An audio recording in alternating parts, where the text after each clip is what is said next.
Assalamualaikum warahmatullahi wabarakatuh. Perkenalkan, nama saya Ilham Bandung Prasetyo, NIM 2024 10 10 3039. Di sini saya akan menjelaskan dan mempresentasikan tugas dari mata kuliah struktur data mengenai Stack and Queue. Langsung saja saya bahas pada nomor pertama, yaitu membalik urutan string dengan stack. Di sini saya sudah menginisialisasikan subdata. Saya buat dengan list kosong, lalu push untuk menambah data pada list subdatanya, lalu pop. Jadi sebelum kita menghapus bagian akhirnya, kita cek terlebih dahulu apakah none atau subdatanya ini dalam bentuk list kosong. Lalu lens ini untuk melihat berapa banyak data. Lalu empty, kita mengecek apakah di dalam list atau panjang listnya itu 0 atau tidak. Lalu untuk reverse ini saya panggil panggil untuk menghasilkan hasil akhir yang ingin didapatkan. Dan function proses ini bukan bagian dari kelas stack, namun saya buat sendiri untuk mengiterasi setiap data yang saya inputkan. Langsung saja saya praktekkan. Misal COVID-19 akan muncul 91-default berbalik seperti itu.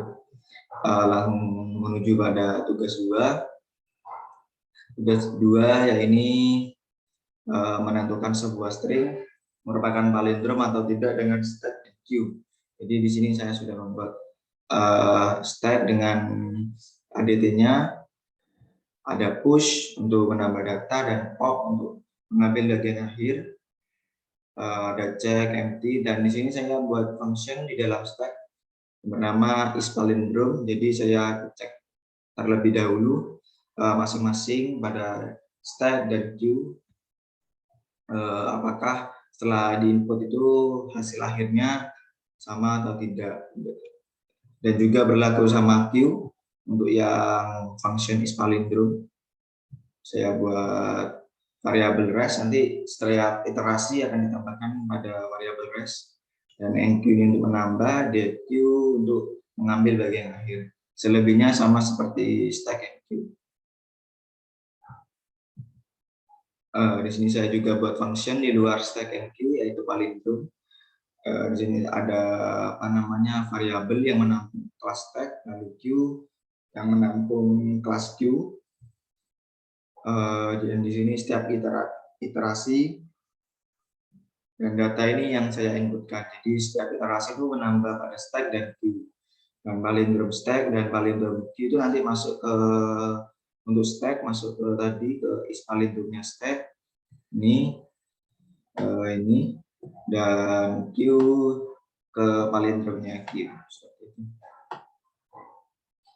Jadi saya simpan di dalam variabel, lalu saya bandingin apakah palindrom stack sama dengan palindrom queue. Jika sama, maka yang bertanya termasuk palindrom, dan jika sebaliknya maka tidak termasuk palindrom.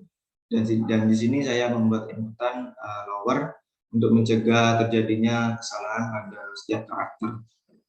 Jadi langsung saja saya run. Misal kasur rusak, di sini tetap muncul inputan termasuk palindrom, sudah jelas. Lalu karena saya beri built-in lower itu untuk seperti ini.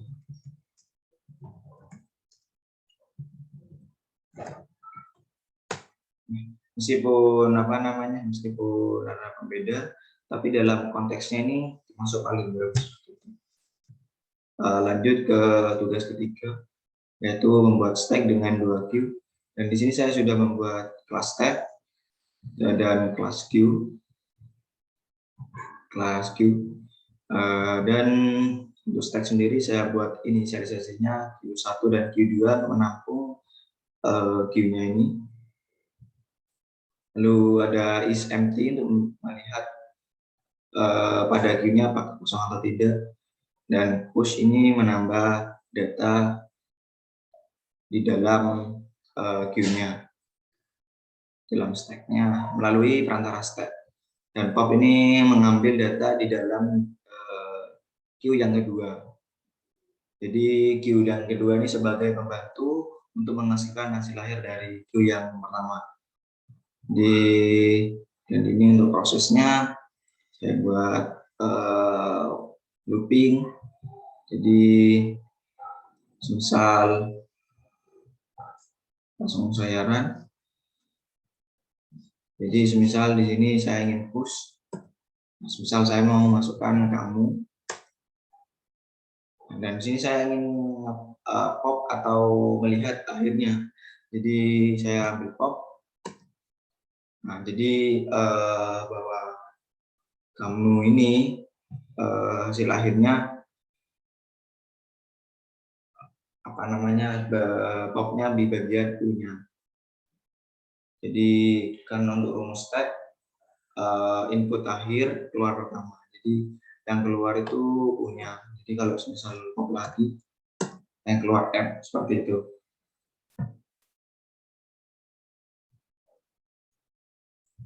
Dan ini terus misal 2, dan semisal ini udah K kan berarti udah kamu ya. Misalnya kita pilih 2 lagi, maka akan muncul stack is empty, seperti itu.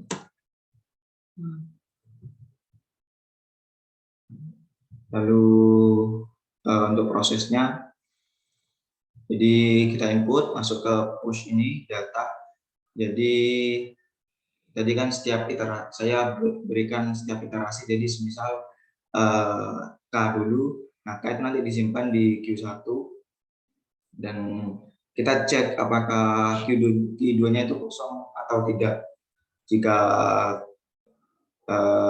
kosong, maka kita men-swap save Q1 dan save Q2 atau menukar datanya. Jadi semisal tadi kan udah ditambahkan karakter K.